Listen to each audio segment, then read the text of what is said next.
Traveling with the Holy Father throughout his visit to Africa is Crux Rome Bureau Chief Inez San Martin. She joins us now. Inez, thank you for being with us. Thank you for having me. So one of the big moments today came when Francis called peace a delicate flower. He was speaking at the presidential palace. Mozambique has been torn by civil war and is still struggling with violence. What impact is the Pope likely to have on the conflicts?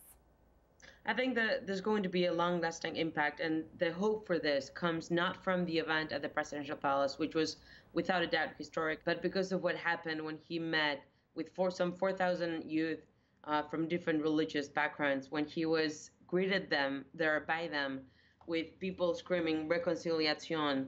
That was a very powerful and impactful moment.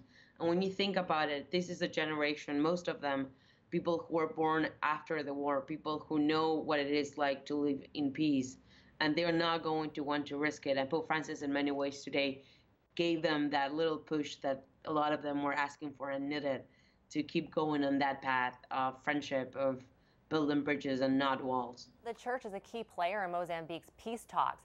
How are Catholics bridging the challenges the country faces?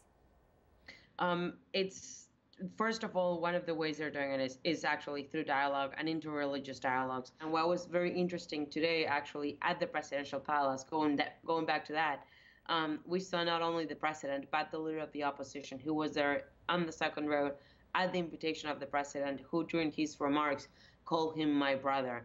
And he acknowledged that there were times in which they didn't see eye to eye, in which they made mistakes, and a lot of them are hard to repair, but the country is working hard to guarantee that they don't go back. Now, you've been on the ground with the Pope. Very quickly, how has the trip gone so far, and what's next on his schedule? I would qualify it as very successful. Everything that was supposed to happen has happened. The Pope is not one to shy away from controversy or from being tough when he has to be tough, but I think he understood that right now is not the time to go screaming and finger pointing at people of Mozambique. I'm personally very much looking forward to what's going to happen on Sunday, when he goes to Acamasoa, a very big, interesting, charitable effort by an Argentinian missionary, a priest by the name of Pedro Peca, he's been credited globally for single-handedly taking 30,000 people out of poverty and helping some 500,000 have access to education, housing, and healthcare. So it's going to be very interesting to see that reunion, because the two, Bergoglio, Pope Francis and Peca met each other in seminary. Well, we look forward to your continued coverage.